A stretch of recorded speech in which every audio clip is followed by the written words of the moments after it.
Well, artificial intelligence, we know it is helping people find their dream partners more and more these days. Users on one dating app don't even have to go on the actual first date because apparently AI versions of themselves can meet virtually. I feel like we have heard all saver. things. I know, right? That's true. Speaking of daylight saving, NBC News correspondent Valerie Castro spoke to some people who use these AI-driven dating apps about their experience and how it helped them find love. What did these people tell you, Valerie? Yeah, guys, so I don't want to give too much away. There is a surprise about the couple that we interviewed that you'll see in just a moment, but they say they were bored and tired of the old dating apps. They wanted something new, so they decided to try AI, and now they say they are true believers.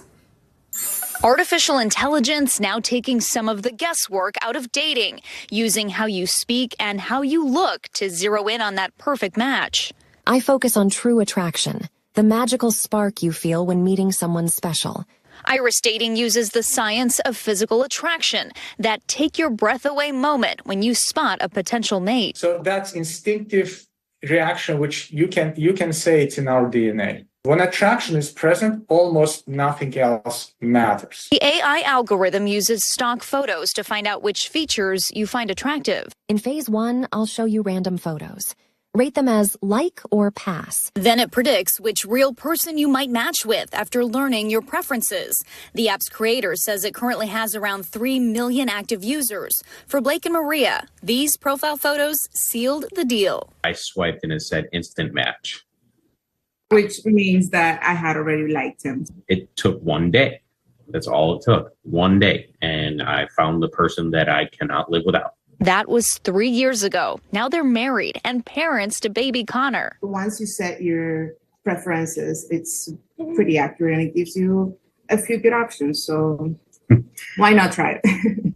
Another app, Volar, with about 2,000 active users, applies the language of love to find your most compatible partner.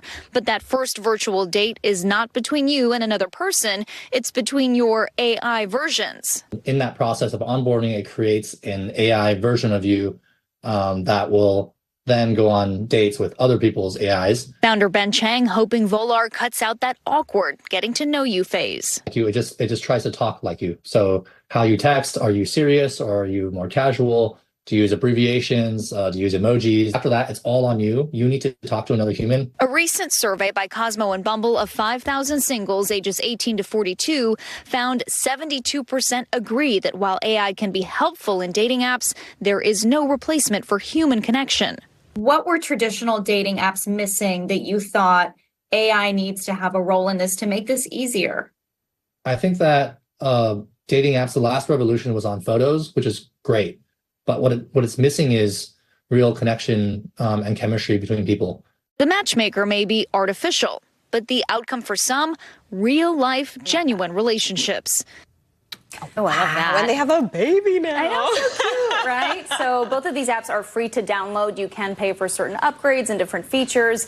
But at the end of the day, it takes a real person to talk to another real person and make that human connection. So the creators feel like this is cutting out some of that in-between awkward phase. Volar says that they do the blind date for you. They go on the blind date. But the creator also, I guess he's presuming that like that initial attraction is enough to sustain the relationship. That's the Iris founder. On Iris, yeah, he says it's scientific. He says it's just in our DNA that certain people that have that magical attraction, that magic spark, that's all it takes. And it'll last for a long term. I'd love to see the data on that, but a fascinating look at how AI is in our dating lives. Valerie. Thank you. You're welcome. Thank you, Valerie.